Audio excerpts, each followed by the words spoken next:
Welcome back, my beautiful, lovely human space cadets, to Incredibelle Conversations. Today is going to be a quickie.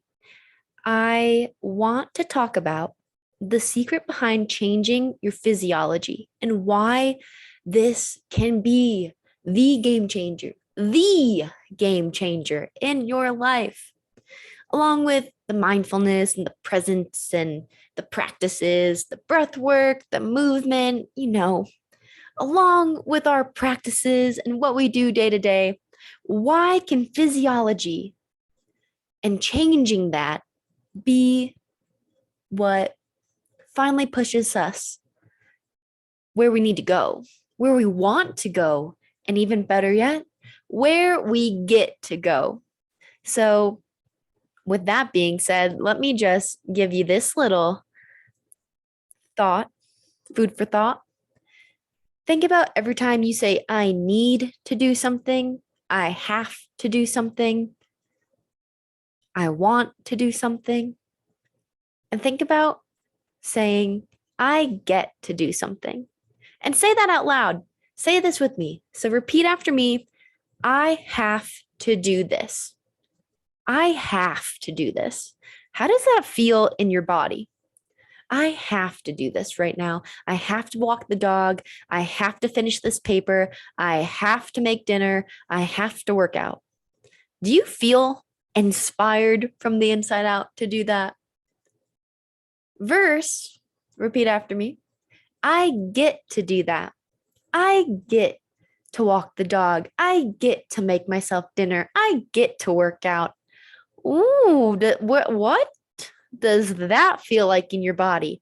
When you say I have, it feels like an anchor. It feels like energy going down. It feels, whereas I get is light. I get goes up. I get to do this because you are in control, baby. You are the one who gets to make that choice every single day. You get to do breath work. You get to exercise. You get to be creative. You get to be of service. You get. And when you get to do things, you are naturally going to receive right back into your life. So I said inspiration earlier, and I want to define a couple words before we start going. So we're going to define inspiration, motivation, and physiology, just so we're all on the same page here. So, from the dictionary, inspiration says to be the process of being mentally stimulated to do or feel something, especially to do something creative. Something that comes from within is what comes up for me when I know that I'm inspired, that I witness something and something within me created an entire new world in which I wanted and got to explore, that I was able to bring my awareness to, and I got to go, oh, I get to explore this. I get to go inside to where this inspiration is, and I get to talk about it. I get to bring it to life. Because anything that happens on the inside, in our mind's eye, within our body, the visions, the ideas, that's the first place they begin. That's where it all starts. And they become reality when we take real steps into making them manifest, come to life. And it might not be what you think it is. You've heard that before. But it's different than motivation, because motivation is, oh, I need some motivation to get into the gym. I need to go see someone else doing it. So I get jealous. So a chemical reaction within my body spews out this need, this desire to compare or be better than, or have some sort of competition going on, when really it's you against you. There is no comparison between each other. Yeah, it can motivate us, and that's not a bad thing. That's not what I'm trying to say. But motivation, it's external in the sense of I have to go seek it out. I have to go get it. I have to go and find this thing that is outside of me to give myself a push. Whereas inspiration just blooms from the inside. It's a little sprout you planted long ago, and boom, flower appeared. And you're like, oh my God, this is amazing. So that's the difference between inspiration and motivation. Can you begin to live in inspiration? What would it look like? What would you get to do if you operated from acting on your inspirations? I'm even going to go out on a whim here and challenge you to do that for one full day. Yeah, baby. One full day that you are going to not do anything other than listen to what inspires you from the inside out. Kind of sounds daunting, and it's exciting. It's thrilling. It's a new way of operating and living. I'm here to remind you that your success is only true success if it's paired with happiness.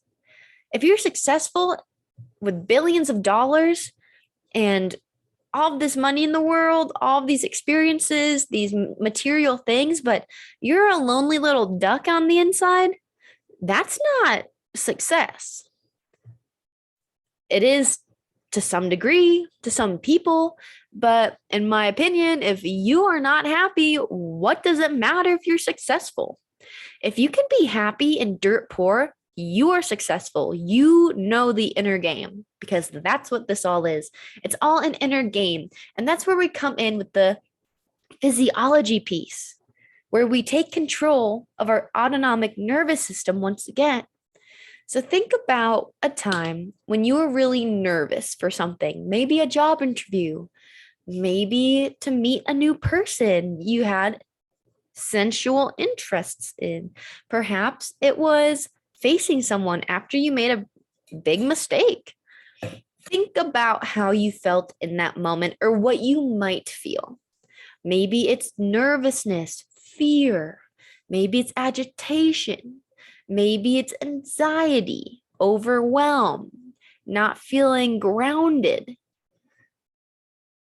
And physiology is really how a living organism or a bodily function is working, like how it is operating day to day. And so if we are priming ourselves with these agitated, worrisome, overwhelmed emotions, reactions, events, and, like priming us to be prepared to be worried. So we're worrying about being worried. We're worrying about being fearful. We're being overwhelmed about being overwhelmed. Like we are choosing to place ourselves in a state that does not make any sense, because we are assuming the worst case scenario, because we are already assuming that we are going to be in trouble, that we need to be fearful, that we need to be these negative things in order for the situation to turn out right, quote unquote, when there is no such thing as assuming man makes an ass out of you and me. That is something that I heard when I was a young child, and it has stuck with me for a very long time, because it truly does make an ass out of you and me to assume. If I assume something of myself, of a situation, of another person, I'm placing myself in a box. So what if we could go back? And what if we could change our physiology before anything else in the day? And so this is why so many people have been hype about the routine they have upon waking up. I'm avoiding saying good morning, because think about it. You're literally saying good morning, MOURING, morning, NING. Why would I mourn upon waking up? Like, oh, good morning. No, no, no. Let's say things like Grand Rising, which is from another fancy smancy guy named Chevron that I highly enjoy. Super smart, intelligent man who is a scientist and has his own product line, Symbotica. One day I will meet you, Chevron. I will meet you. However, for now, I will just be in your Telegram group chat. And I will learn as I'm in your presence through the multiverse. So, what he says is grand rising because it is a grand rising. I'm awake. I'm here for another new day. Feel how that feels in your body. And this is what I'm talking about the physiology for. Like, we are all about feeling in this podcast today, feeling from the inside out. If you can prime yourself from the get-go to have a grand rising kind of day where you are taking 5 minutes for your body, your mind, and your soul to become a collaborator in your life, an elaborate collaborator in your life, that's some profound system of process that you got going on. SOP. And when we got a ballin' SOP going on, we're indestructible. Because think about a company that doesn't have any SOPs. When they're just winging it and they have new employees coming in, they're like, hey, do this. Go check out, just figure it out. And they don't have anything to reference. It's going to look really different every single time. And if you know anything about business or strategy, you probably want it to be consistent, a consistent message, a consistent offering, a consistent mode of operation, system of process, so people can trust you. They can trust the product. They can trust the outcome they're going to get. They can trust that they're going to get what is being advertised or marketed. A transformation, lost weight, a happier mood, whatever the case. And so when we can go in and set up a time for us to get primed in a positive way, the rest of our day is going to be dramatically profound, dramatically dynamic. So I want to read a little study about posture and how posture is one of the ways we can change our physiology from the inside out.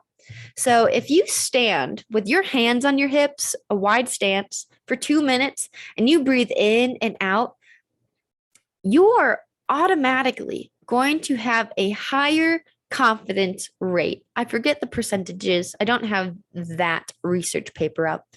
However, there is statistical differences between being in a slump position, neck broken down, looking at your phone because you're on Twitter or Instagram or TikTok for the billionth time and you're just mindlessly scrolling versus doing work or promoting something or marketing or getting out an offering, all in which are different than just being on social media to be on social media. And if we can sit up straight, shoulders back, chest spread apart wide, I'm rooted down through my sit bones, but I'm reaching up through the crown of my head as I reach down with my tailbone.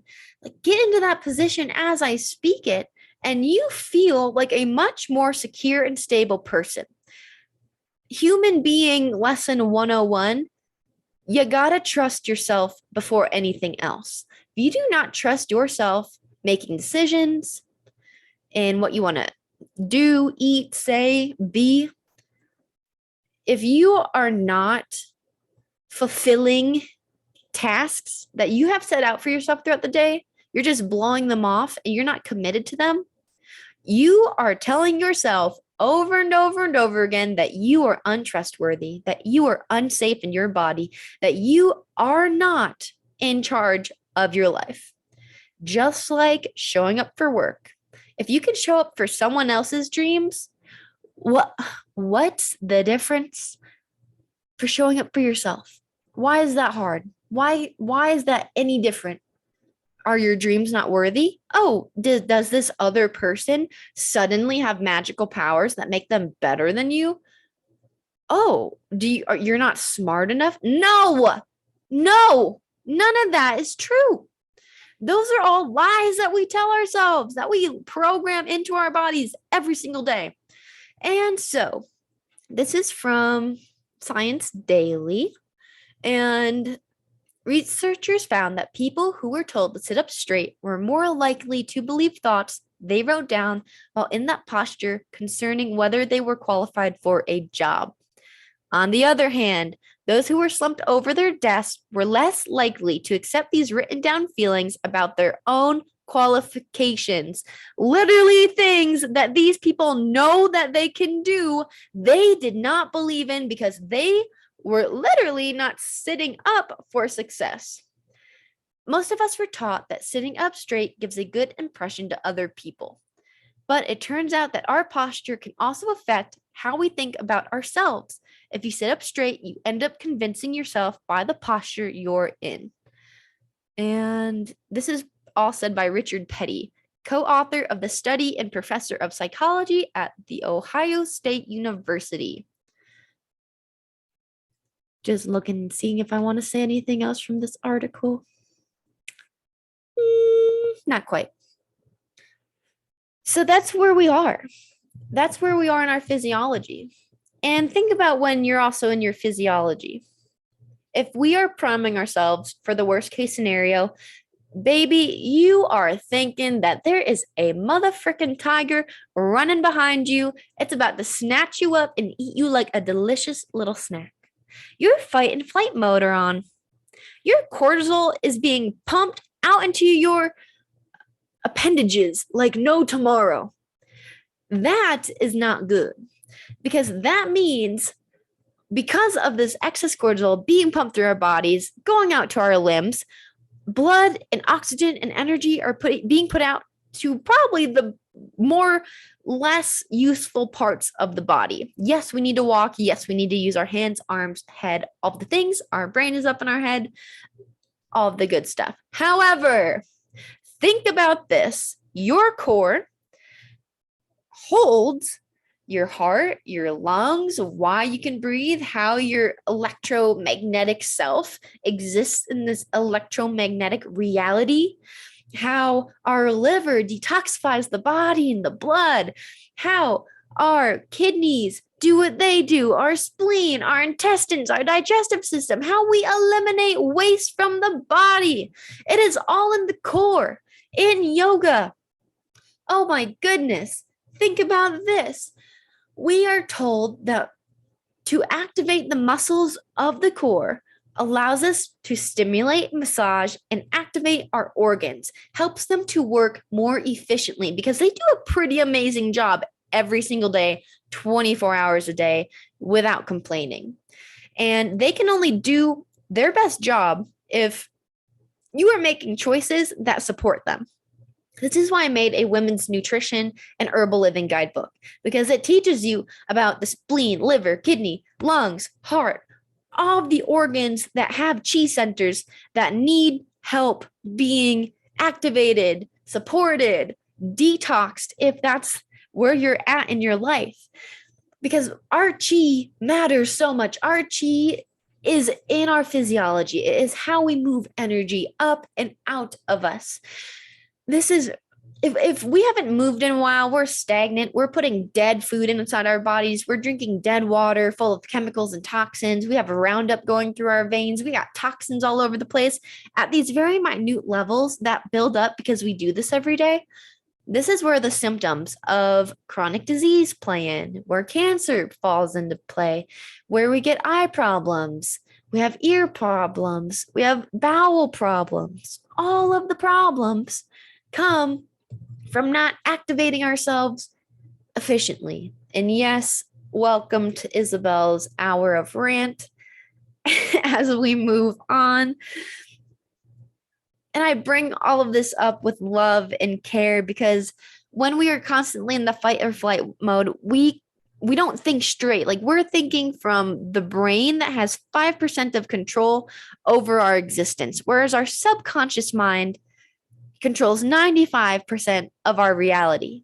And so when we can think about our core being the brain, like, think about that for a second.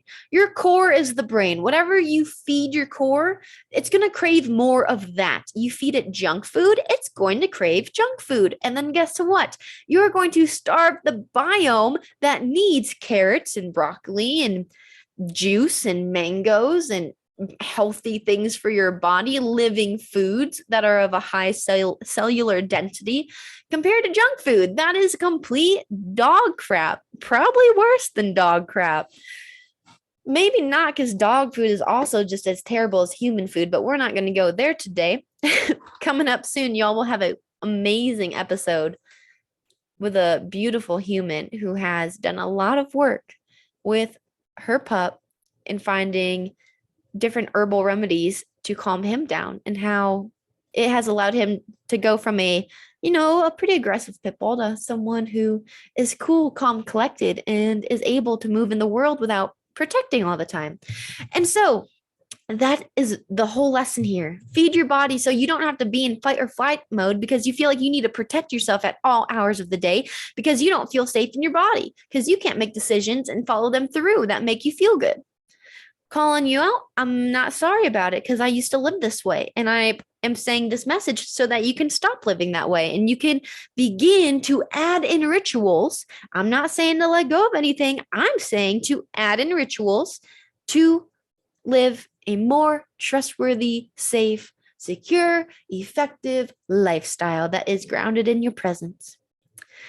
So when we can detach from the mind, stop thinking with our brain, start living the experience in an embodied way, and we can unidentify with the feeling, and we can just be, we have a roller coaster of momentum towards the actions that feel aligned for us, because we're not comparing ourselves to the 10 million Instagram users that are also coaches or also astrologers or also fitness experts or also chefs, whatever you are. There are tens of millions of those people.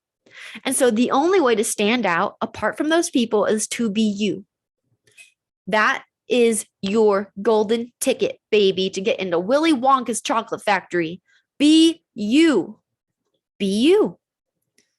And the rest will fall into place. Follow your dreams. Follow your mission. You have a partner, you feel like you can't live life without them. You got to figure out a way to detach in a clingy, anxious attachment development mentality and physiology so that you can step into who you are and live your greatest potential.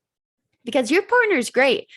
If they're going to stay there and support you doing what you want, they're for you. But if they're going to be like, whoa, you're trying to become that, I can't become that, so I can't be with you. Let them go.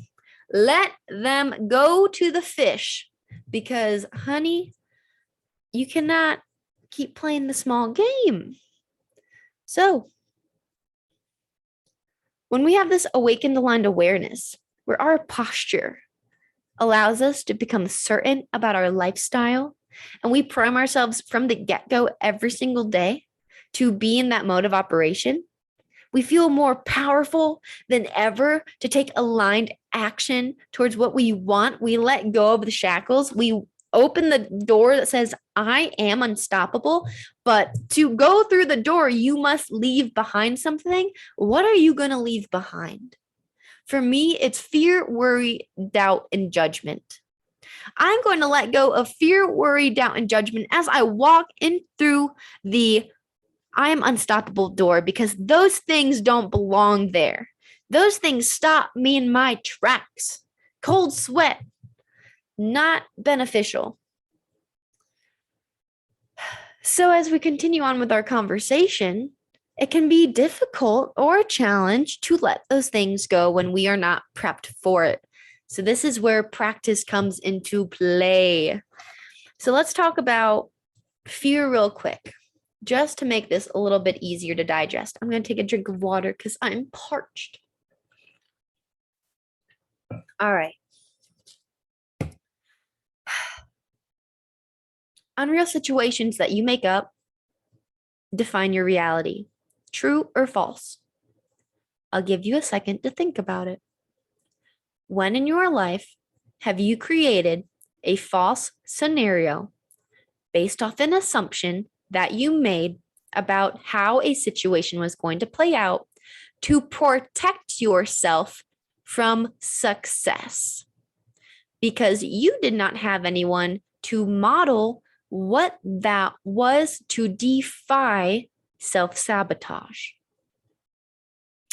Fear is living in parental wounds, victimhood, if you will, which is last year's motto.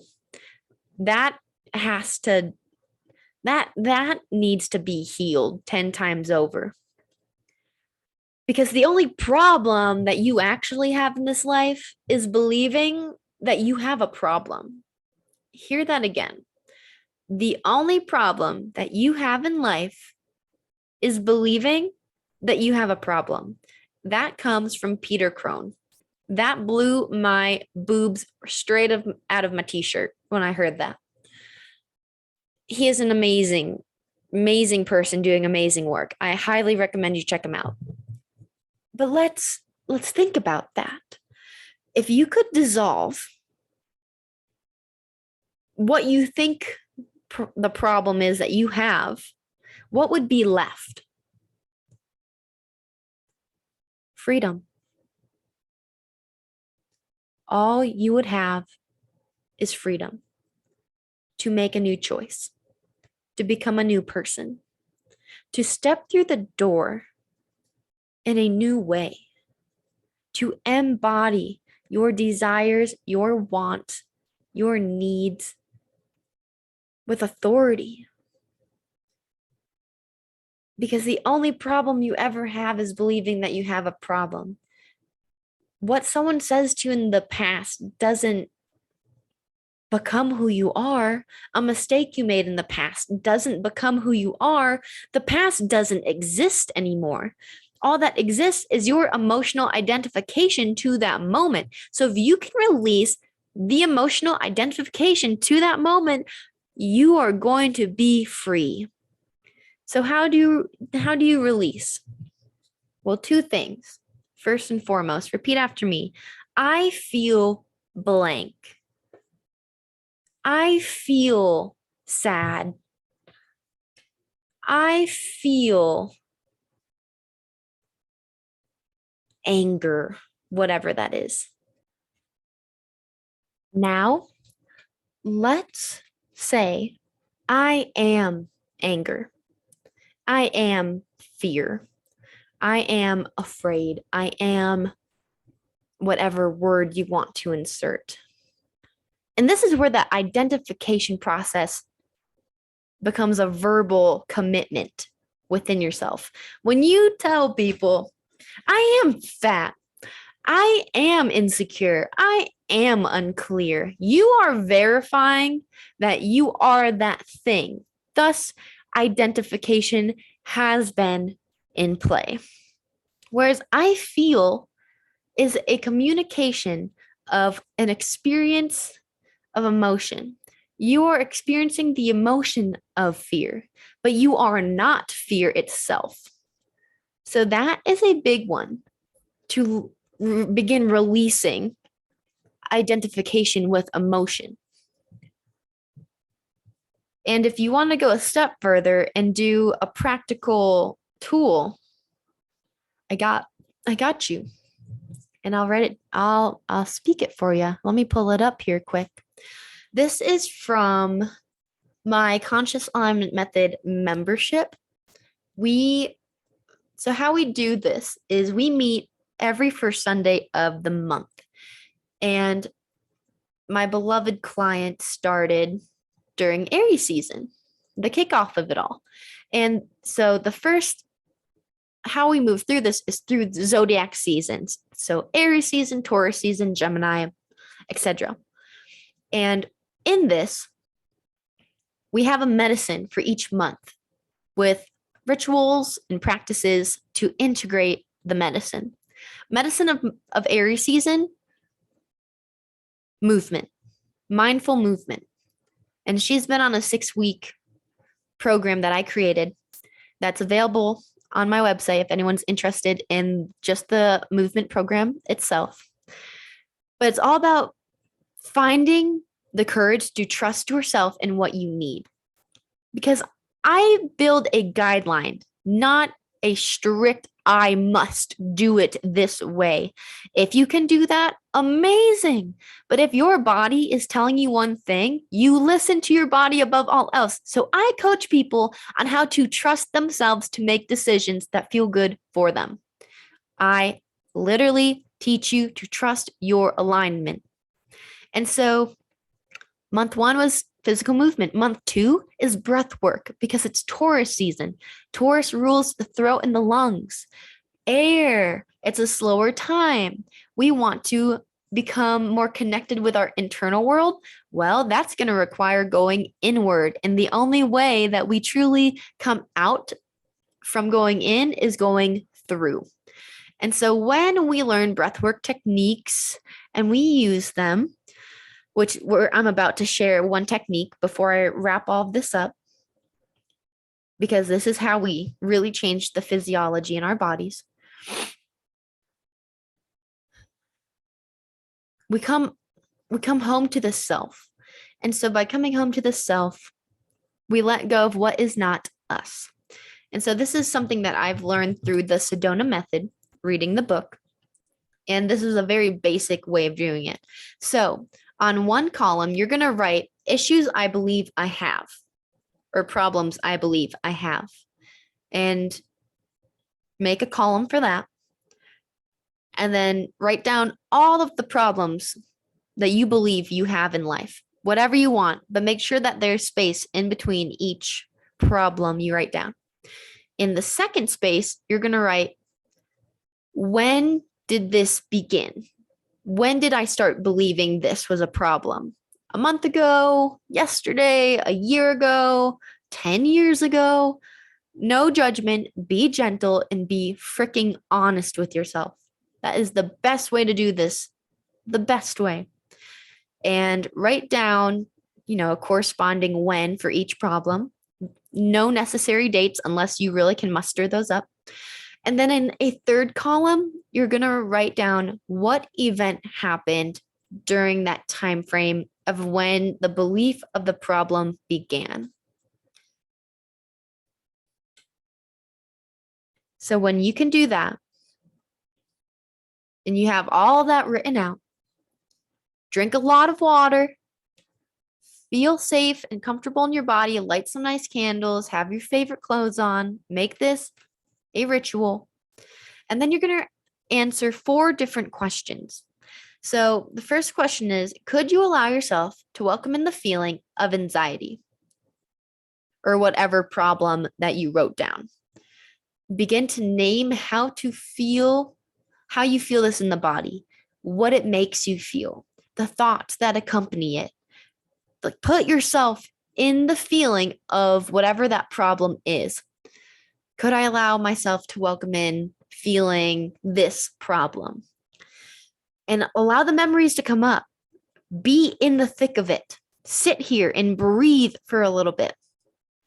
Because the next question you're going to ask after you feel complete with that is, could you allow yourself to let go of XYZ? Yes or no? No negotiating. Simple yes or no. All they are sounds. So just say yes or no. Be gentle. Love yourself for where you're at. Third question. Would you allow yourself to let go of XYZ? Yes or no? Simple. Yes or no. No negotiating again. And then the fourth question is, when would I let go of XYZ? Now, later, I don't know. Whatever you want to say, you say it. Because all this is doing is meeting yourself where you're at. Because if you are only thinking about the problem you have in your mind, I can sure as heck bet that you are on a negative loop repeat of probably the same situation over and over and over again. And it's a statistical, a proven statistic, that whenever we're in a real life event and then that event passes and we're in our mind about it and we feel a certain way about it, we will actually morph the situation into something it wasn't to match what we want to believe it was. So if we feel like a breakup happened in a certain way or for a certain reason, we will manipulate the memory, deconstruct it, forget the parts that actually happened, and bring to life parts that never happened. Isn't that wild? So yeah, that is That is why going into this practice is meaningful and impactful, and be nitty gritty honest with yourself. Because when you can eventually release all these things, and hey, let me make the note that these can be positive situations too. This does not have to be all doom and gloom. These can be positive feelings, like I feel peace, I feel light, I feel accomplished, I feel prideful, I feel whatever the case. We want to let go of those too. We want to release those back into the universe so that we can become elevated to a higher frequency, which will happen. And even if you say no to all the questions and you don't know when you're going to let this thing go, you're automatically probably going to feel a tingling sensation within your body. That is you changing the construct of your physiology. And so the breathwork technique that I want to offer today is the 4-7-8 technique by Dr. Andrew Weil. The benefits of this are said to be a natural tranquilizer for the body, where it can help you fall asleep if you have trouble sleeping, lower blood pressure, improve mood, bring yourself back down to center, all the things that breathwork and meditation do to us on a physiological level. And when you can utilize this, so you're going to inhale for 4 breaths, you're going to pause and hold that breath within your body for 7 seconds, and then you're going to exhale for 8. Start out by trying this method for 5 rounds, then bump it up to 10 rounds. Inhaling for 4, holding for 7, and exhaling for 8 is 1 round. So do that 5 times, 10 times. If you're a master, start doing this 20 times and do this for 2 times a day. This will take you no more than 5 minutes. I promise you, no more than 5 minutes to do the breath work. So change your physiology upon waking up by adding in breath work to slow down, get centered, figure out what your technique is that you can use when you go into this practice, this journaling practice. You write down all of your problems, you witness when they happened, you witness what event happened, and you stop neglecting yourself from experiencing grief, from sadness, from anger. You stop suppressing your emotional body so that you can live a full, fulfilled life. And that's the whole purpose. It's to release the physiological parts of ourselves. Gosh, you guys, I am just going here. I need some more water, but we are in this for the win. Like when we can release that and change your physiology, our lives become so much brighter. Like the sun came out for the first time because it was Alaska and it was dark every day, and we finally got our sunlight back. So I highly recommend you take active steps towards changing your physiology. And I challenge you to jot down what this does to you. Are you more confident? Are you more secure? Are you happier? Are you more stoked? Are you more courageous and more willing to make the brave choice? Because, honey, as we step into Gemini season, we have Mercury retrograde beginning today. If you do not have a practice to ground you back down to your center, if you let your emotions pull you into the reaction, this is going to be a heavy next 3 weeks for you. But if you have practices and you understand that everything's divine timing in the universe, that you can change your physiology any time of day, no matter what's going on, you're in control. And no one can steal that from you. No one can steal your happiness, your power, unless you choose to allow that. So my mantra before we let go, because I actually have to go record another podcast right now, is I receive in all ways, always. I receive in all ways, always.